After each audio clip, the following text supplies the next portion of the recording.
उतरेगा तब उतरेगा नहीं। अपन इस विषय में बात करते हैं। हाँ, मैं ये कह रहा हूँ जब हम उसे जमीन पे उतारेंगे नहीं उतारेंगे वो अपन बाद में बात कर लेंगे। अभी तो हम ये कह रहे हैं कि आपकी जो शाखा है उसको ही हम मैथिली शरण गुप्त का टास्क फोर्स कर देते हैं, राइट। हाँ, और ये निर्देश टॉप से आना पड़ेंगे, क्योंकि नहीं तो देखिए एक डिसिप्लिन शाखा है, वो मैथिली शरण गुप्त को क्यों भाव देगी? वो तो सर नहीं देखिए, देखिए मैं आपकी सीमाएं जानता हूं। मैं चाहता हूं क्या ये कॉन्सेप्ट और ये बातचीत अपन करके ये तय करें, जरूरत पड़े तो हम नागपुर चले, मोहन भागवत जी से मिलें, क्या दिक्कत है? बिल्कुल बिल्कुल किया जा सकता है सर। तो मैं आपसे वही कहना चाहता हूं, क्योंकि यदि वो मुझे सुन लेंगे और वो जो है ना अपने विभिन्न संस्थाओं को कहेंगे भैया इसमें तुम जो है ना इस विषय पे काम करो, तुम इस विषय पे काम करो, तुम और जो आप कर रहे हो वो करते रहो, दिस इज एडिशनलिटी। क्योंकि हम क्या कह रहे हैं कि आप अच्छे भारत का संकल्प लो और 4 सरल उपाय के तहत हम जो है ना लोगों को जोड़ देंगे। देखिए आज की राजनीतिक दुष्ट व्यवस्था इतनी दुष्ट हो चुकी है, इसमें किसी भी राजनीतिक पार्टी भाजपा को भी उससे पृथक नहीं है। क्यों? क्योंकि आज की दुष्ट राजनीति में वो सर्वाइव ही नहीं करेगी यदि उससे हटके चलेगी तो, ठीक है ना। आज ये बताओ क्या आज की राजनीति ने हमको अच्छे राजनेता दिए हैं क्या? छोड़ दो अच्छा भारत को। अरे एक से एक बड़े चोर है साले। हाँ श्याम जी, मेरा इसमें दूसरी बात कहना है। मेरा ये कहना है कि आज इर्रिस्पेक्टिव ऑफ द पार्टी सभी पार्टियां जाति के आधार पर, धर्म के आधार पर, संप्रदाय के आधार पर और संकीर्ण राजनीतिक कंसिडरेशन के आधार पर प्रतिनिधियों को चुनती है। आप इस बात से सहमत हैं? 100%। चलिए, इसके बाद हमारे बहुत सारे पत्रकार और आप लोग पार्टी वाले लोग भी अंदर बैठ के चर्चा करते हैं विनेबिलिटी।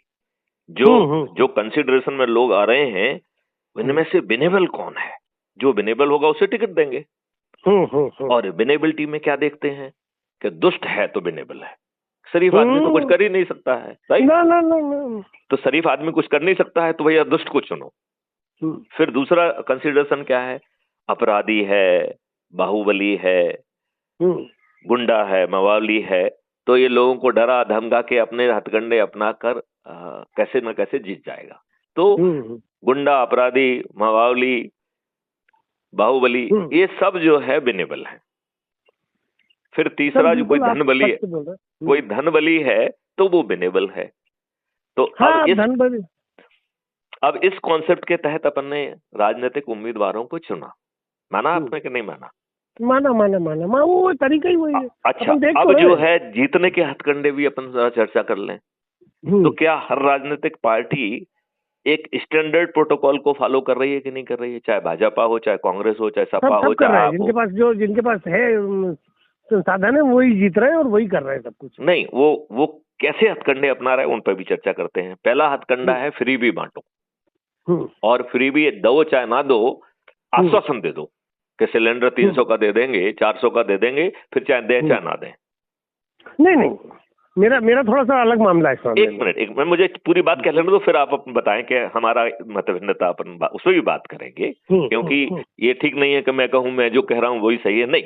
मतलब हमारा परसेप्शन से आपका परसेप्शन भिन्न हो सकता है, और हमें अपना परसेप्शन कह के और आपस में बात करके यदि आपके परसेप्शन से कोई एडिशनल चीज जो अभी तक हमें नहीं मालूम है, यदि हम उसे अपने कॉन्सेप्ट नोट में जोड़ सकते तो अच्छी बात है ना। जी। तो मेरा ये मानना है कि जैसे फ्री भी बांटना एक तरीका है, दारू बांटना दूसरा तरीका है, रुपए बांटना तीसरा तरीका है, साड़ी और बाकी चीजें प्रेशर कुकर से लेके जो भी बांटना है उसको बांटना चौथा तरीका है। बराबर।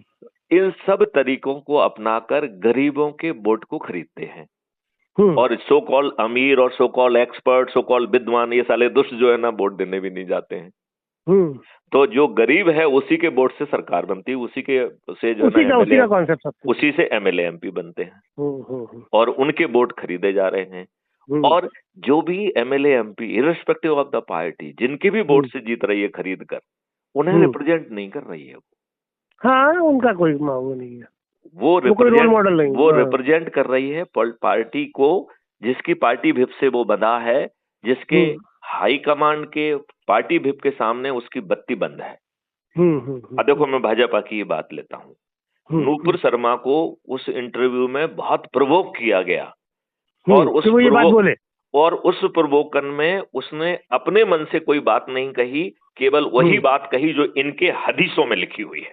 हाँ हाँ हाँ हाँ हाँ, राइट, मतलब उसने अपना ज्ञान नहीं बघारा। अपना ज्ञान कुछ भी नहीं था उसका, बरोबर है।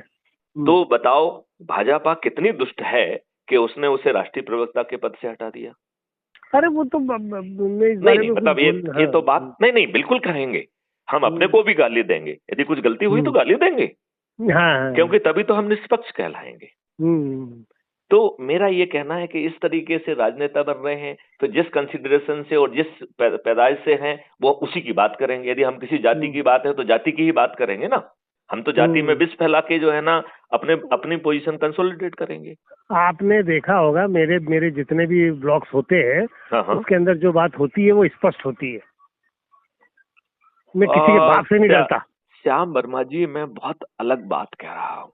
हाँ, मैं समझ गया आपकी बात। हम अपनी बात कहें या हम समृद्ध भारत पैदा करते हैं। मैथिली शरण गुप्त कह रहे हैं कि हम 4 सरल उपाय के तहत 9 दिन में 100 करोड़ होकर इस सब चीज को बदल देंगे। अरे ये राजनेता जो है इतने तुच्छ प्राणी हैं कि जो इनको 5000 वोट की ताकत रखता है, ये उनके चरणों में बैठने के लिए तैयार है। ये राम रहीम के चरणों में बैठने के लिए तैयार है, चाहे वो गुंडा हो चाहे जी, बरोबर, बिल्कुल सही बात बोल रहे हैं। तो वो तो आसाराम जैसे लोगों के चरणों में बैठे हुए। हाँ, और कुछ लोग तो ये भी कहते हैं कि आसाराम ने कुछ ज्यादा किया नहीं है, उसे फंसाया गया, आई डोंट नो, जो भी है। हाँ, बिल्कुल सत्य बोल रहे हैं। मतलब मैंने तो बहुत सारे लोगों से चर्चा की कि वो चूंकि राजीव दीक्षित जी को प्रमोट कर रहे थे, राक्षित जी को बुलाया और वो उसमें जा रहे थे जो कि अंतर्राष्ट्रीय कंपनियों के विरोध में जा रहा था। तो राजीव दीक्षित को भी तो निपटाया, राजीव दीक्षित को तो बिस दे दिया। हाँ, मतलब नीला पड़ गया, पोस्टमार्टम नहीं हुआ। मैं सर आपको एक 5 मिनट में कॉल बैक कर रहा हूँ, बहुत जरूरी। 1 सेकंड में इस वार्तालाप को यहाँ समाप्त कर रहा हूँ, 1 मिनट में उसको लॉजिकली हम उसको समाप्त करते हैं।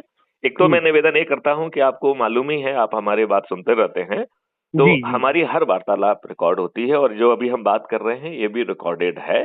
और हमें इतना गट्स होना चाहिए कि हम चाहे अच्छा भारत पैदा ना कर पाए, कम से कम खरी खरी बात कहने की और उस रणनीति बात कहने की ताकत रखते हैं, पर कोई दिक्कत नहीं है। तो और हम हर मंच पर बोल सकते हैं।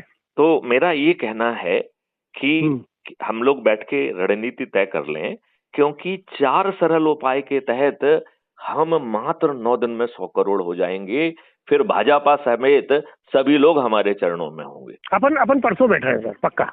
चलो, तो आप राष्ट्र के नाम को संदेश तो दे दो भाई, हम बिना इसके बंद नहीं करते कम्युनिकेशन, तो आपको राष्ट्र के नाम संदेश देना पड़ेगा। सर राष्ट्र के नाम संदेश सिर्फ एक ही है जी, समृद्ध भारत बनाना है।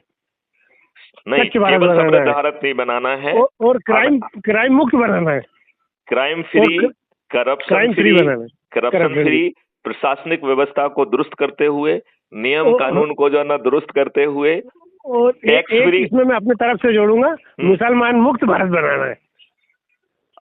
देखो मैं आपको बताऊं, हम लोग दुष्ट हैं, मुसलमान तो देखो जस्ट ए मिनट, ये बताओ, जब जो है मुसलमानों ने ये निर्णय लिया था कि उन्हें दूसरा देश चाहिए, तो उन्हें आपने क्यों रोका? ये गांधी की मेहरबानी है। एक मिनट, फिर आपने 55 जो है कानून देश के संविधान के विरुद्ध बनाए। माननीय नरेंद्र मोदी जी को भी एक छोटा सा स्लॉट मिला था टाइम का, जब जो है वो लोकसभा और राज्यसभा में उनकी मेजॉरिटी थी, तो एक कागज में उन 55 एक्ट का नाम लिख के रेजोल्यूशन कि इन सभी को रिपील किया जाता है, हाँ की जीत हुई ना की हार हुई, क्या दिक्कत थी? आप ये बताइए, अभी आप 44 संशोधन के साथ वक्फ बोर्ड एक्ट लेके आए हैं। Waqf board it is a anti constitution. आपने जो है ना माइनॉरिटी मिनिस्ट्री चाहे किसी ने भी बनाई हो, कंटिन्यू तो आप भी कर रहे हो ना। वो तो मजबूरी हो गई ना, मजबूरी हो गई। कोई मजबूरी नहीं है यार, कोई मजबूरी नहीं है। आप लोगों को जाति धर्म का और संप्रदाय के जो ना ऊपर ले जाके उन्हें अच्छा भारत दो ना। हर किसी को अच्छा भारत चाहिए, हर किसी को रोजगार चाहिए, हर किसी को शिक्षा चाहिए, हर किसी को स्वास्थ्य चाहिए, हर किसी को भोजन चाहिए, हर किसी को समृद्धि चाहिए, हर किसी को खुशहाली चाहिए। ये उसको जो है ना जाति और धर्म से नहीं मिल रही है। तो एक बार आप उसको दिखा सकें कि हम ये सब चीज दे रहे हैं, और इसके लिए भारत सरकार के खजाने पर यदि 1 पैसा यदि खर्च नहीं आ रहा है, और फिर यदि माननीय नरेंद्र मोदी जी नहीं करते हैं, तो मेरी नजरों में माननीय नरेंद्र मोदी जी हमारे प्रधानमंत्री दुष्ट हैं और देशद्रोही हैं। बरोबर है। मुझे ये कहने में कोई संकोच नहीं है। मैं क्षमा चाह रहा हूँ, मेरा बहुत जरूरी फोन आ रहा है। चलिए बाद में बात करेंगे। जय हिंद, जय भारत।